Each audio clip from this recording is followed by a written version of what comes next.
What lessons can medicine learn by listening to those who live it every day? What happens when patients advocate not just for themselves, but for others like them? The stories that shape the future of healthcare are the stories we tell today. This is the Patient Perspectives Podcast.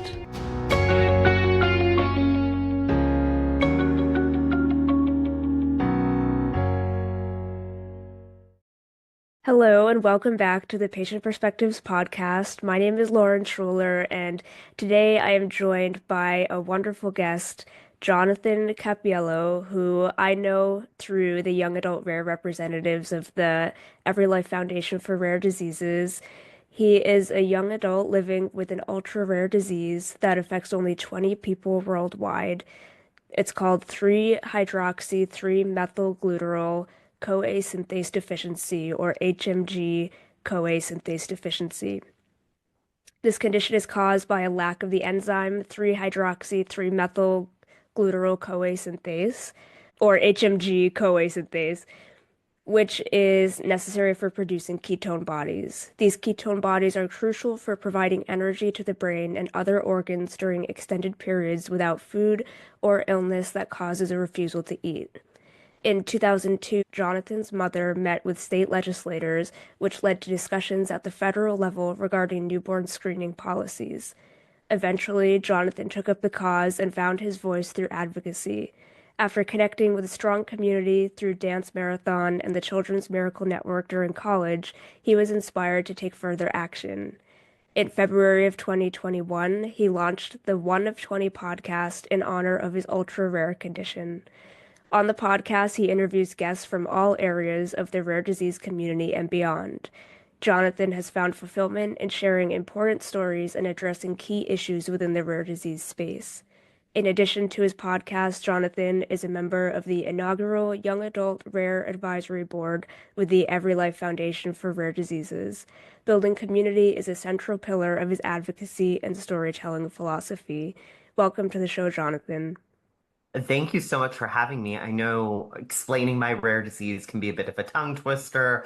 I live with it every day, and I understand that it is indeed a tongue twister. So you did it better than I did it for the first time. So kudos to you. Thank you for having me.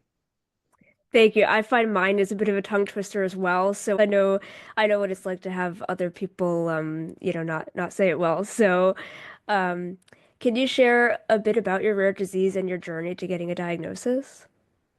Absolutely. So my My rare disease kind of has two different acts. So there's Act One and Act Two, as I would describe it.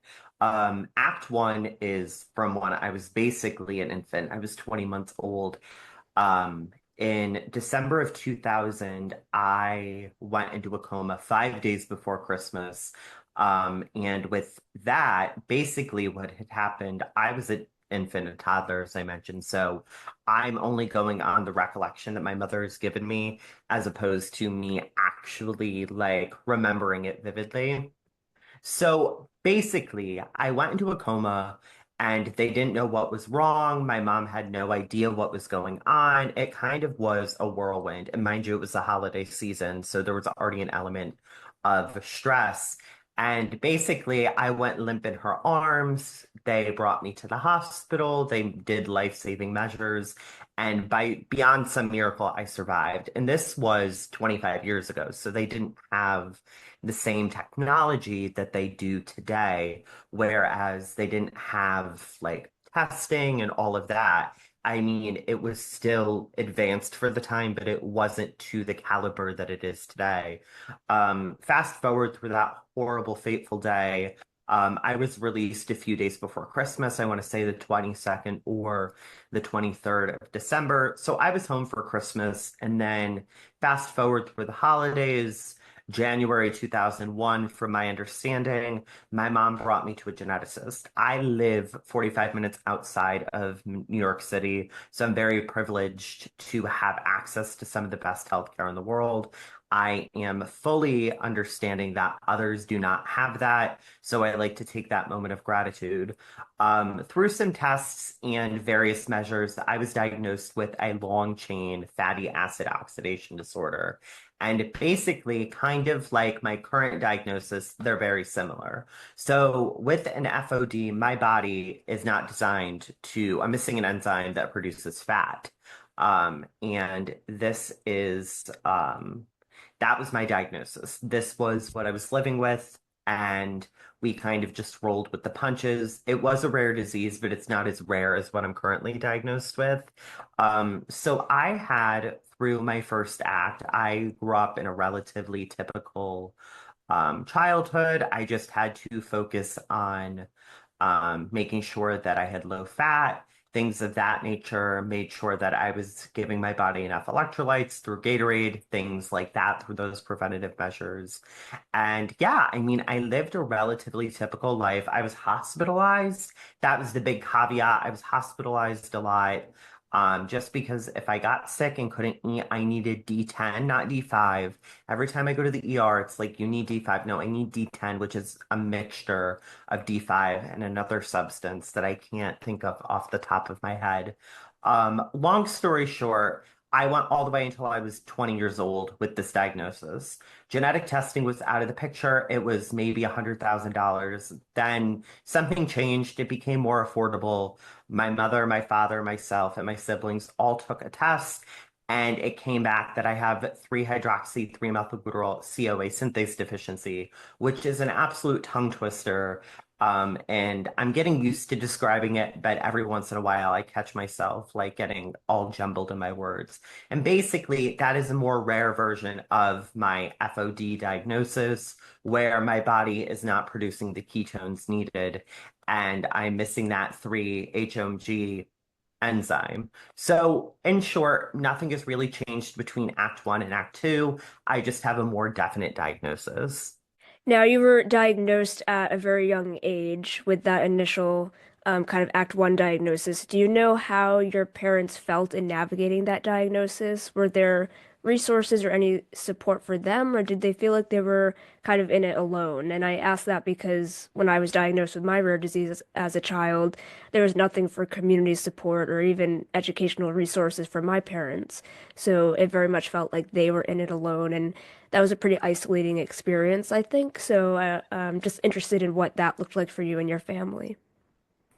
That's a really great question because there is actually a support group. I did not get involved with advocacy disclaimer until I was in my 20s. So this was all my mom all the way. Um, but there is a group that was started by a mother, the FOD support group it is called, by a mother who lost her child to an FOD disorder. And this support group has been going on since I want to say the 1990s. So this was at a time before Facebook, before Twitter, before TikTok, before you could really get your story out more accessibly. So this was 2001. So it was the time of blog posts and forums, and Google was relatively new. Facebook wasn't even a thing. So my mom had came across this page and found community in that way. There was no real support group in person. It was more of just sharing your story through the blog posts or the forum. But yes, in a sense, there was a support group of individuals online, whether they were patients or parents, and it kind of fostered a community where people were able to come together and share what's going on and how they're doing and what their diagnoses are, what appointments are going on. The list was endless. So I think my mom found a lot of solace in that. That's great. And that's so, so important. I always say in my care, having the community around me, whether it be patients with my same genetic condition or similar conditions, knowing that there are people going through it with you can certainly make it feel like you're less alone, and just having that like social support outside of the medical support of your medical team is really crucial. So I'm glad that she had that in those early days. Now, I know you mentioned that you had pretty good access to healthcare being close to New York City, but did you face any challenges in getting diagnosed or receiving proper care afterwards? And what advice would you give to newly diagnosed patients navigating the medical system? I wouldn't say for me personally, after my diagnosis, there was per se a lack of care or anything of that nature. What I would say is explaining my diagnosis and getting medical professionals who have their MD or their DO or nurses or whatever the type of practitioner in the medical field to actually understand and like be like, okay, I need to learn about this as opposed to saying, well, I have my degree and you're just a patient.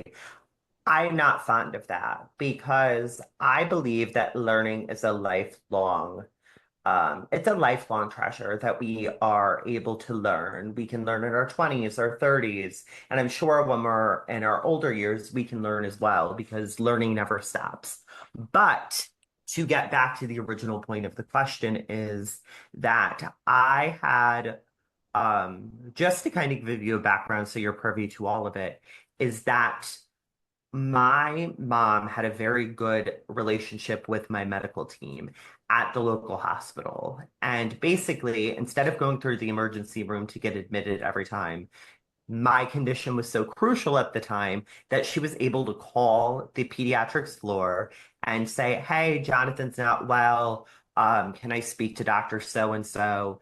And we can get him admitted because going to the ER proved time and time again to be quite dangerous for me because ER doctors know how to treat trauma. And I'm sure that they have specialties in other, you work in a hospital, so you know.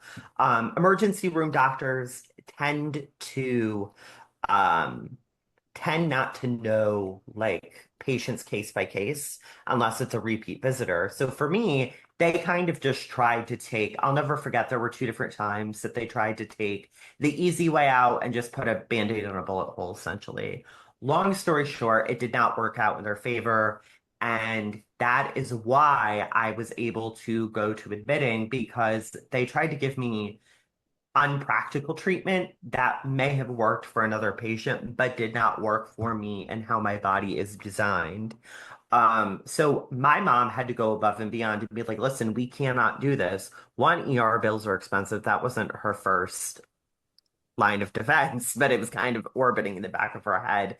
And then the other thing is that I was so rare at the time that extra care needed to be placed on me because when you are that rare, only certain professionals know how to treat you because they've been working with you, and then everybody else kind of has to learn as they go along.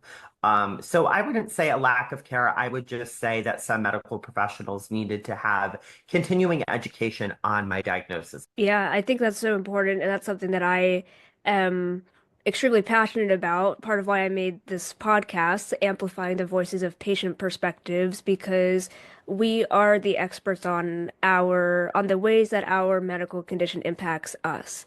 And I think for medical professionals to really understand that and to value that in our care, the best doctors that I have had the privilege of being under the care of are the ones who really value that. And they value my expertise in my condition because a lot of doctors don't know what my condition is. And that's okay. But the ones who are willing to take that extra step to say, I don't know what this is, but I would like to learn about it from you and learn about it from other resources so that we can get you the most appropriate care. That those have been the most meaningful interactions for me. And I think that's what you highlight as well. So thank you for sharing that. Absolutely, absolutely. Now, what does patient-centered care mean to you, and how have you experienced it or not in your own care? Have you ever had to advocate for yourself in a medical setting and found certain strategies that worked better for you? This brings up a great story, actually. So, with my main diagnosis, I also have ulcerative colitis, which a lot of times is brought on by stress. We don't know the pinpoint. We don't know if it's genetic. Nobody in my family has it. Maybe somebody had it undiagnosed. But I have ulcerative colitis. And something about my colitis is that oftentimes I have to get procedures done, like colonoscopies, endoscopies, to kind of see what is going on there. And I aged out of my pediatric gastroenterologist, who I absolutely adored. So wonderful, so patient forward. And I really savored that experience because a lot of times you don't often find experiences like that. So I was very fortunate. So he was about 45 minutes away, closer to Manhattan, and I needed an adult GI. And I was recommended to someone who was local to my community, about 5, 10 minutes away. And I was recommended to go and see him. So I went. The appointment was fine. He was very nice, but he was not the doctor for me. And I knew he was not the doctor for me because this was my first appointment. I think I was freshly 21. He was, I'd gone there. I explained to the nurse, like, hey, listen, like, I have this rare disease that only 20 people in the world have. Like, I just kind of was like, okay, we're gonna like deal with it as it goes. Like, you can't be too serious, and I'll get to that after. So I explained it. She understood, and I said, hey, listen, can you pass this along to the doctor? I gave her paperwork. She passed it along to the doctor. Thought maybe the doctor would read it, even like skim it, whatever. Like, this is like what needs to happen. And a big pillar of my condition is I cannot fast. No ifs, ands, or buts. I can fast for blood work, but I can't fast for like 24 hours. So he was like, hey, listen, like you need to have a colonoscopy. I want to see what's going on there based on previous scans, like whatever. So I was like, okay, great. I need to be hospitalized the night before. I need to be on D10 to give me the nutrients I need since I'm missing the enzyme that provides those nutrients for fasting. And I need, yeah, that is what I need. Did not listen. Said, okay, like we scheduled you for March 2nd. I don't know why I remember the date, but we scheduled you for March 2nd at 8 a.m. You can fast at home, blah, blah, blah. And I said, this is what I need. Did not listen. I said, I went to the front desk. I canceled the appointment. I said, I'll let you know when I'm able to come back. So I just like dipped. I was like, this is not going to work out. This was not a match. You are all lovely, but you're not listening to me. I'm the expert on my condition and you're not listening. So you were great, you were nice, you weren't like a jerk, but like you were not listening to me. So whatever, goodbye. So I ended up going back to my pediatric office to the adult wing. Why I didn't do that in the first place beyond me. And he understood. He was like, okay, like we'll admit you. And then it ended up working out where I didn't even need to fast. Somehow, I don't remember, it was kind of a blur, but I did not need to fast and I was managed to do the prep before and it all worked out great. So I will never forget that because the doctor was really nice and I'm sure for like a functioning patient, he would have been like, okay, like this is great. Like I think we would have had a great relationship. But for me, a lot of people don't understand rare diseases and half of those people that don't understand don't want to take the time because they're so inundated with patients. And I'm sure you understand being on that side of healthcare that sometimes it's hard to be like, hey, Joe Schmo, like, what's going on? Like have that 15 minutes to like really talk to your patient. But on the other hand, on a really quick sidebar, I could go on, is that I got a new PCP this year. And I got the opposite where she was like, give me all the paperwork. Tell me everything. What meds are you on? How can I help? Let's get you this, this, and this. So I definitely think that providers can make or break the experience. And sometimes you have to get a second opinion because it can be crucial for your health and you may land on someone who will listen. It's so, so true. Those are both really powerful stories, and good for you for really taking it upon yourself to advocate for yourself and to say that the situation that you were being put in, in that adult GI hospital, that wasn't appropriate for your case, and that could have ultimately been very unsafe for you. Yeah. And so I think I mean I work in on a GI unit, and we Yep. see kiddos coming in for endoscopies and colonoscopies, and there are very real situations where you have to do modified prep, or you have to kind of stray away from what the typical prep is for very real medical conditions. And so I'm glad that you were able to speak up for yourself about that and make sure that you did it in a safe way Yep. to accommodate your medical condition. And kind of going on that, being such a strong advocate, can you share about your involvement in the Every Life Foundation for Rare Diseases and the Young Adult Rare Representatives and your journey towards advocacy as a patient? That's a really great question. Because I think personally, advocacy looks a little bit different for everybody. I think that there is no cookie cutter way for advocacy, and this is something that I'm a very big believer in.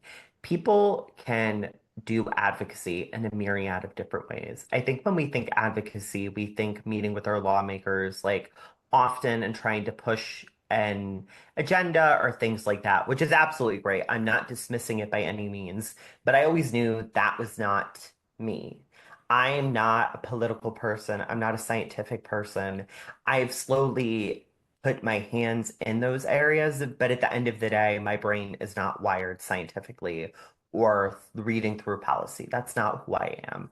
I got involved with the Young Adult Rare Representatives through the Every Life Foundation back in 2022. So it was about 3 years ago now. And it has been such a wonderful experience because community is hard to come by. You can find a group of people easily, sure, but to find people who take you for who you are and what you're at is a wonderful, wonderful opportunity. So, if your listeners don't know, the Young Adult Representatives is a group through the Every Life Foundation that meets and gives opportunities to young adults like Lauren, myself. In the rare disease space, whether they are a rare disease patient, a caregiver, an ally, whatever the case may be.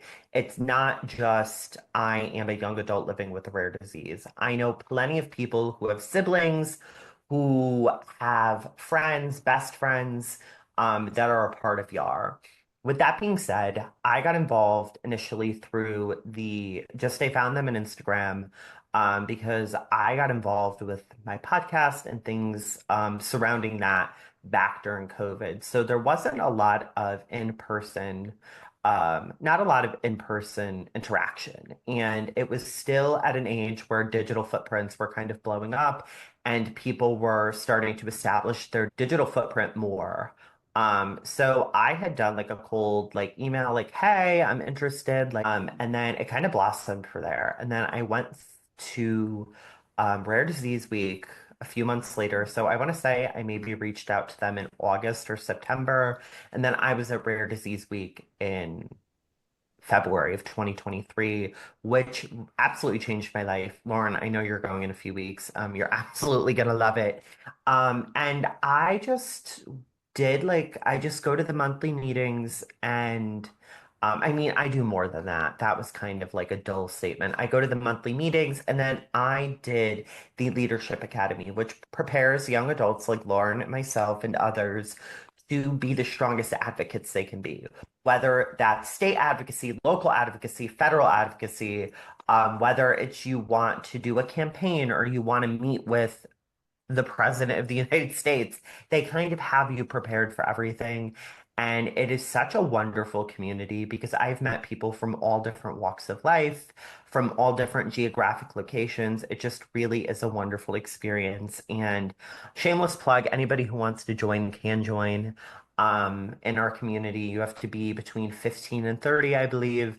And I just joined there. I was a part of their, or let me rephrase that. I am a part of their inaugural Young Adult Advisory Board for YAR. And basically, what I do in that role is I serve as a liaison to other young adults, and I help the program director, Laura Romano, who is absolutely wonderful, another shameless plug, kind of facilitate the program to an extent. I mean, my experience with YAR so far has been wonderful, the way that they provide support so that you can really feel confident going into Rare Disease Week and feel prepared to advocate for the policies that you're most passionate about. So I'm really excited to be involved with that and to see where it goes. And of course, I'm glad to have been able to meet you through that as well.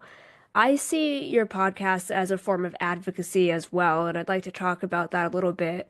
What inspired you to start the One of 20 podcast, and what do you hope listeners take away from it? That's a really solid question because for me, this is one of the answers I have like tucked in the back of my cap. For me, I have a background in film and journalism. So I have my degree in film, television, media arts, and journalism. So I'm a storyteller by nature. It started off with me being in the theater growing up, and then I realized that I was tone deaf. So that was not going to work out. Don't ask me to ever sing because your eardrums will like explode. But that eventually transitioned into a more concrete, solid passion of being a storyteller. So I went to school for film and journalism, and I really wanted to be like the next Steven Spielberg, the next Martin Scorsese, the next whoever. I wanted to be the next Hollywood bigwig. And then I realized that that wasn't going to pan out. Not for any particular reason. My interests shift. And I think that's an important thing for people to realize is that interests can shift no matter what you're doing. When you go to college and to get a degree, it's a really great opportunity to get an education, but you don't have to be married to what you're doing. With that being said, I leaned into dance marathon, which was my school. I went to Quinnipiac University in Connecticut. It was our dance marathon that really got me inspired. And I was their inaugural multimedia chair. So I was in charge of making videos showcasing the children of Connecticut Children's and students involved in our program. And that kind of really filled my cup in a sense of, oh, I can intertwine my past of being a patient, like dealing with hospitals on a regular basis, and being a storyteller by nature. So I combined the two, fast forward about 3 years. So I started with Qthon in 2018, and then in 2021, I started the podcast. There was no aha moment. Truth be told, I was in the middle of lockdown. We're rare disease patients, so like immunocompromised. Um, and I was like, oh, what if I started a podcast? They just had advertised that the school built this state-of-the-art podcast studio and students were allowed to use it. Okay, bingo. Like I love like talking to people. I love the whole shebang. Um, so one thing led to another, and I started using the podcast studio. I only got to do maybe 5 or 6 episodes before I graduated. Um, I personally felt like it was a missed opportunity for me that I didn't have more time at the podcast studio. And then I kind of took a break. I stepped away from it. I graduated from college. I didn't know what I wanted to do with my life. I was down very bad because I didn't go into a profession like medical or healthcare or finance or traditional jobs where you can get a job right outside of college. And then I leaned back into it. I found myself back to the podcast. And I just hit the ground running. I met Yar, like I was introduced to the young adult rare representatives. And then I met amazing families all through the podcast, and that's kind of how it blossomed from there. And actually, by the time this comes out, I'll be celebrating my 4th year of having the podcast. So, it hasn't been linear, but it has worked for me in essence. Hearing the episodes that I've been able to of your podcast and the stories that you tell from the amazing guests that you have, it is just wonderful the way that you're able to amplify those voices of patients in the rare disease space and just patients with important stories to tell. So I am glad that you were able to get back into it, and first that you had the opportunity to start it at college with that great podcast studio, and definitely something that I think you were born to do. I mean, you're a natural at it, and you say the way that you're really drawn to storytelling that shows through in all of your episodes, and a lot of people can learn from it. So I'll make sure to include information for your podcast in the description and information on Instagram as well, so that others can listen to it because I think it's an important one. Thank you. I really appreciate it. And I feel compelled to tell stories, and you're right there, right next to me with the storytelling. This is a great way. Your podcast is a great avenue for people to share their stories as a patient, because I do more of a broader scope, but to actually have a space where let's talk about our experience as patients is absolutely wonderful. I listened to your episode with Abby Hauser, absolute icon of the rare disease community, and stories like theirs and like yours too, of course, are just so important. So thank you for the kind words. You're welcome. Always here to support you and the work that you do. It's just wonderful to make these connections and community. Now, kind of going back to the patient aspect of it, I would love to know what are some ways that healthcare providers can make rare disease patients feel more included in their care decisions, and how can providers better educate themselves on rare diseases and the challenges that patients face? Rare diseases are not so rare, and you hear that a lot with the rare disease community. I think there are two different pillars to this. I want to acknowledge the fact in the first pillar that a lot of healthcare providers are inundated with patients today. The times of going to your PCP and calling up and talking to the front desk and getting a same day appointment are gone. It's just the way of the world. We have urgent care now, we have other avenues, and urgent cares are not, they're like a halfway point between PCPs and the emergency room. So I want to acknowledge that because I don't want to seem like I'm not privy to the fact that that exists. However, on the other hand, I believe that when you tell a doctor that you have a condition and this is what it is, first of all, patients should outline it. I encourage everybody to outline their condition, whether it's writing it on a Word document, bringing a research study, whatever the case may be, bring documentation, bring things in writing, because doctors have 20 different patients to like keep in their thinking cap. So it might not always be easy to say, I have 3-hydroxy 3-methyl blah, blah, blah. Like they're not gonna hold that in their head. It's gonna fall by the wayside. Might remember bits and pieces, but it's not going to formulate well. If you give them a Word document, hey doc, here's like my condition. I've outlined everything. Here are a list of my medications that go along with it. Here's what I'm allergic to. Here's what I can and can't do as a patient with X, Y, and Z. That is the first part of it. The second part of it is stand up for yourself. You are the expert on your condition. You are the ones to say, hey, doc, that is not going to work for me, X, Y, and Z. Just don't phrase it as it's not going to work for me. Explain why. It's like we're back in school again. Give like real world examples, text to world examples. Like give the examples and stand your ground. And if you feel like you are being disserviced by your care, ask for a referral, ask for another provider. Because at the end of the day, even though we're paying to see the doctors through our copays or paying out of pocket, whatever the case may be, they are supposed to be providing us a service and they took an oath. And if you feel like you're being disserviced, it is not a match for you. And as I explained earlier, I went through that. It's awkward, it's uncomfortable. It like gives you the heebie-jeebies, but at the end of the day, you have to do what's best for you because one wrong move can cost you so much. And I think doctors just need to listen. Take the time, take 5 minutes and just read it.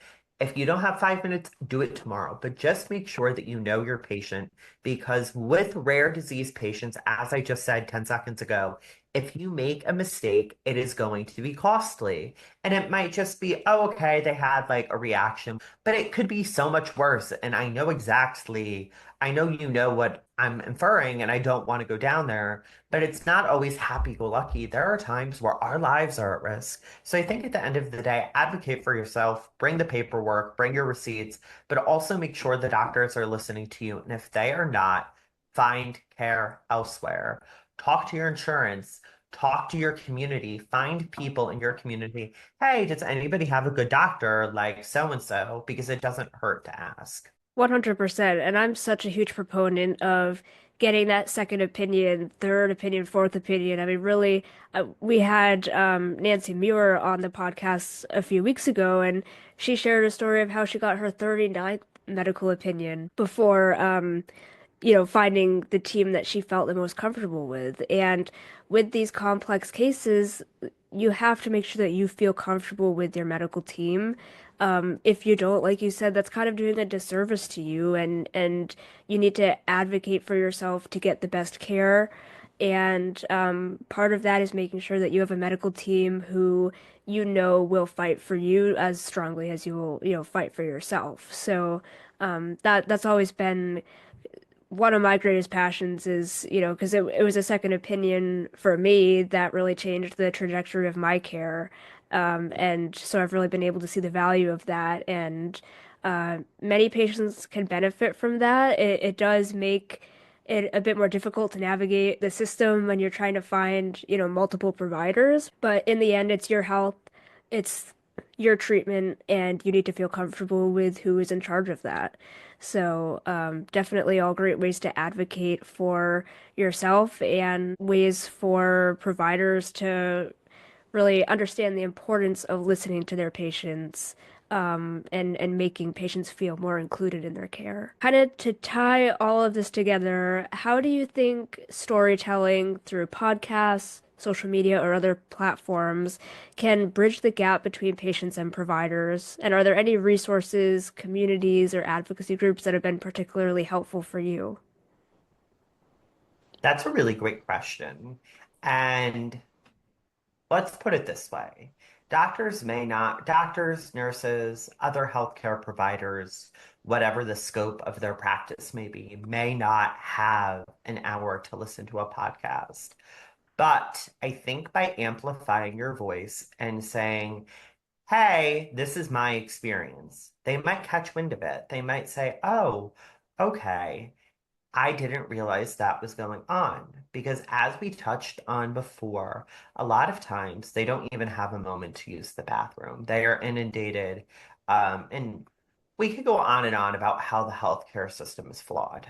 But I think with the doctor-patient relationship is that doctors and other healthcare providers can truly learn a lot from the patients by just listening, by sharing experiences, by bringing themselves to the table and having an open mind.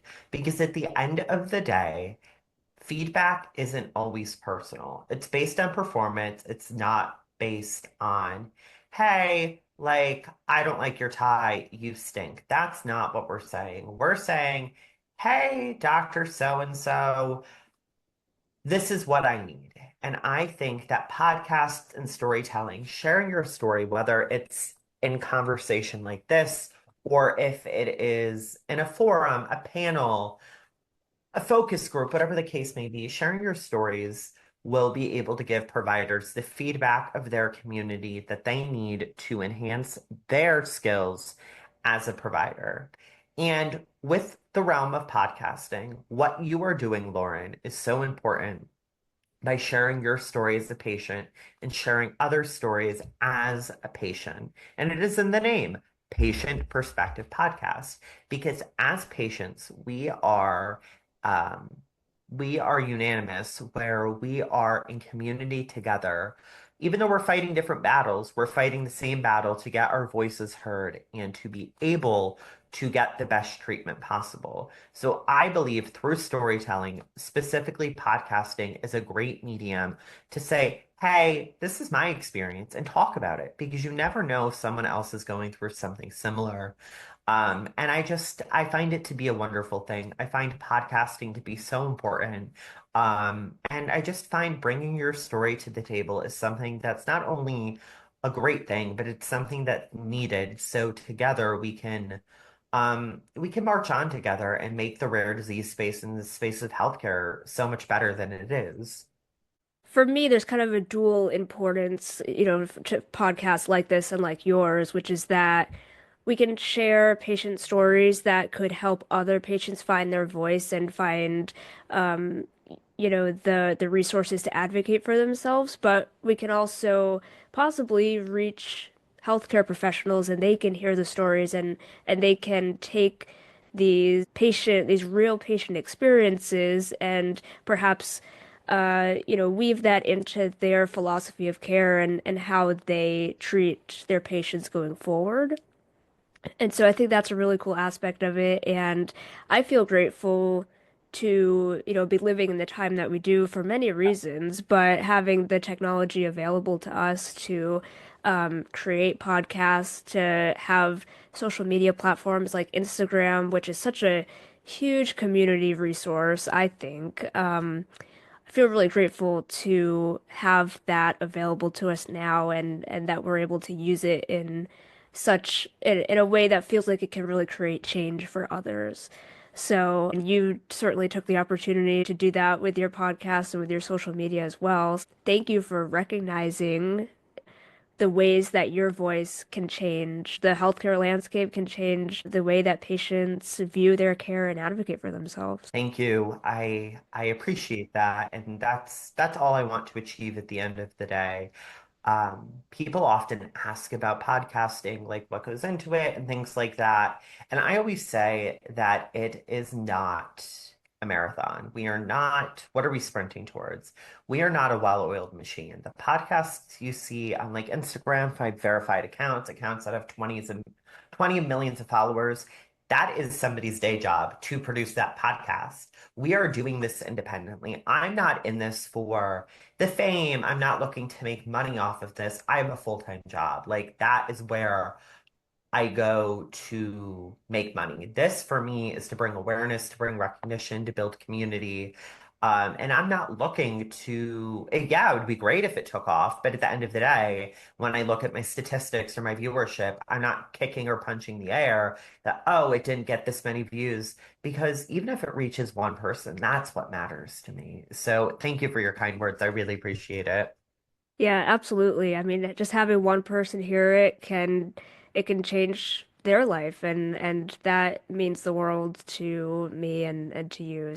This has brought us to our final segment. It's a working title. I'm calling it Memorable Moments. If you have a suggestion, let me know. But this is a time to this is a time to share a recent reflection, a piece of advice, or a meaningful anecdote from our experiences as a patient that has stuck with us. It could be a lesson or a piece of advice for fellow patients, or even something that providers can take away to improve care. And it's just a way to end the episode with a thought that resonates with listeners long afterwards. So I can go first while you think about yours. Yeah. Something that happened recently in my care on two separate occasions. Last week I was at urgent care, and the nurse practitioner walked in the room, and she saw the device that I wear on my leg that helps me to walk. And she goes, "Oh no, what happened to your leg?" And I was like, "Oh no, it's actually a good thing. Like this is, what allows me to walk and have better mobility." And a few weeks before that, at the dentist, the dentist walked in, and he said it was something like, "Oh, I hope that happened in a ski accident or something." And I was like, "Me too?" Like what a weird thing to say. And I explained to him, I was like, "No, it actually is I wear this daily for support so that I can ambulate more independently, and it's a lifelong mobility device that I wear that is the reason why I don't have to have another drastic limb reconstruction." And I'm just thinking about the way that both of them presented their statements in a very initially a negative way. It just made me think like when we look at other people with mobility devices or mobility aids, it's not a negative thing. At least for me, I celebrate the fact that I have this device and it gives me so much freedom from what I had 6 months ago. And in the moment, I really tried to reframe that to say, like, you're presenting this as a pretty negative thing, but it's actually changed my life and it should be celebrated. And when we see others with mobility devices, that's their independence. It's not something that should be, like, oh no, I'm sorry you have that. And kind of talked about it in that way. So that was really interesting. I think that was those two times were the first times that I've had people ask or like bring up my device in that way. And it was really shocking because I was like, this isn't, yes, it's different, but it's not a bad thing. That makes me, well, first of all, I'm really glad that I bit my tongue because you would have had to put like one of those sound bars like over and um that is it's crazy that medical providers, whether it's a dentist, the orthopedic, whatever the case may be, is would I don't know. I just would never wake up and be like, I hope that's from a ski accident. Like, what the? Yeah, You'll yeah. have to edit. But that kind of brings me to a point where two different things. I'm going to share two different stories with you. So that kind of brought up a memory of mine. So around this time, like 4 or 5 years, 5 years ago, oh my God, 4 or 5 years ago, I went viral on TikTok, which kind of about my rare disease, um, which kind of brought the conversation to start the podcast. And I didn't know that much about my rare disease. I kind of went on there and just was like, oh, like, yeah, and I didn't really do my research. And then it kind of inspired me to do more research. And I'll never forget, I got like 12,000 comments or something. I had to turn off the comments. Like people like were like making horrible accusations. Like it just was not a good time. But I'll never forget someone commented, and I found this hysterical. Well, you look a little chunky. How do you have a low-fat diet and you look that bad? It was the way like I was like sitting, like I kind of have a big head. So like I like was not, but I was kind of like, oh, that's like kind of funny. I would never like publicly comment that, but I was like, that's kind of funny. But then again, like I know not everybody has like my sense of humor. Like if you know me, you know I joke about my rare disease all the time. I'm like what else? Like personally to me, what else am I gonna do? I can't really sit around and weep about it. I'm kind of too busy for that. So that was the first story. And then the second story was I mentioned it earlier, but I did a very Spark Notes version. I saw a new PCP. So, to give you some background, I have been going to the same doctor's office since the day I was born. It started off as independently owned. My grandma was like, this is like, talk about small town. My grandma was the office manager. The doctor, there were two doctors and a PA, and like all of the nurses, like everybody knew each other. It wasn't through a hospital system, it was very independently owned and operated.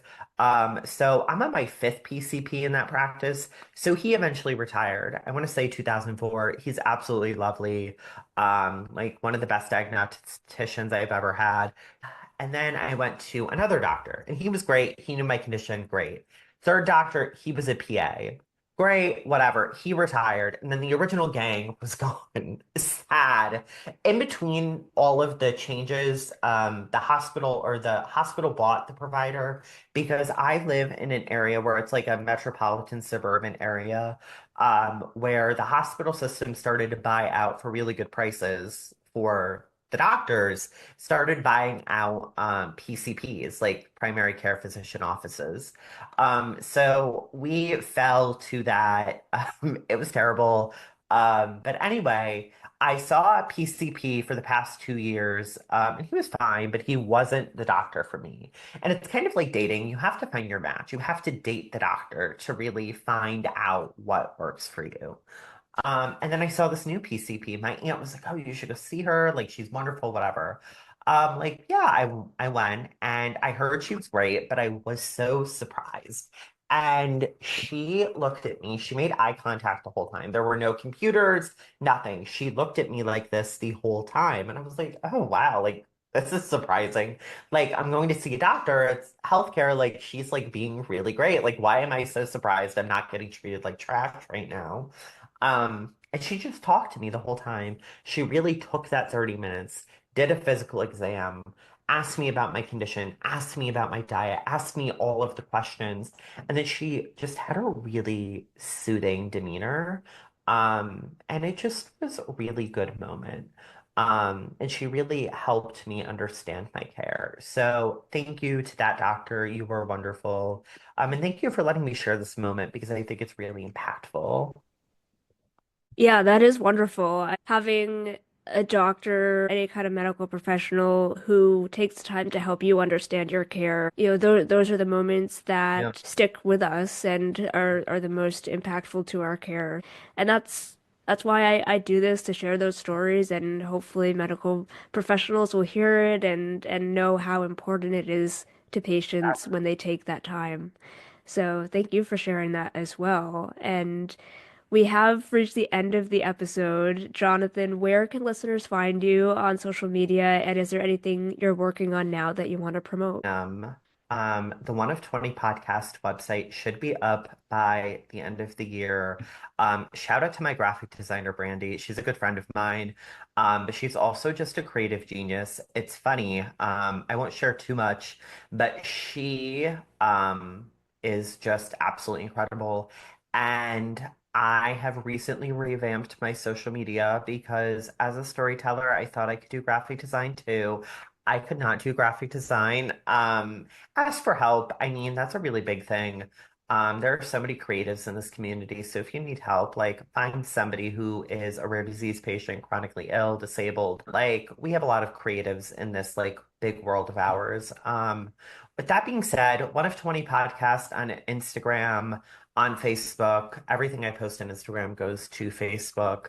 And then hopefully a website will be up soon. I tried the whole Twitter thing, it flunked. So yeah, I mean, just find me one of 20 podcasts. And you could also find me on LinkedIn, Jonathan, Jonathan, Cappiello, Cappiello. So yeah, that's where to find me. I want to wish you a happy Rare Disease Day coming up at the end of the month. This episode will be out by then. And Yes. anyone listening to this, I am going to have a special feature for Rare Disease Day highlighting rare disease patient voices, including Jonathan's, in one episode. It'll also have friend of the podcast, Abby Hauser, who we talked about earlier, and some more really cool guests coming up as well. So look forward to that. And Jonathan, thank you so much for being here. This was just a wonderful conversation, and I look forward to seeing everything you do with the 1 of 20 podcast, and would love to have you on for an update at some point. Absolutely. Thank you, Lauren. You are 5 episodes, 4 or 5 episodes in, and you are absolutely years beyond where I was. So thank you, thank you, thank you. And everybody listen to all the episodes. They're great.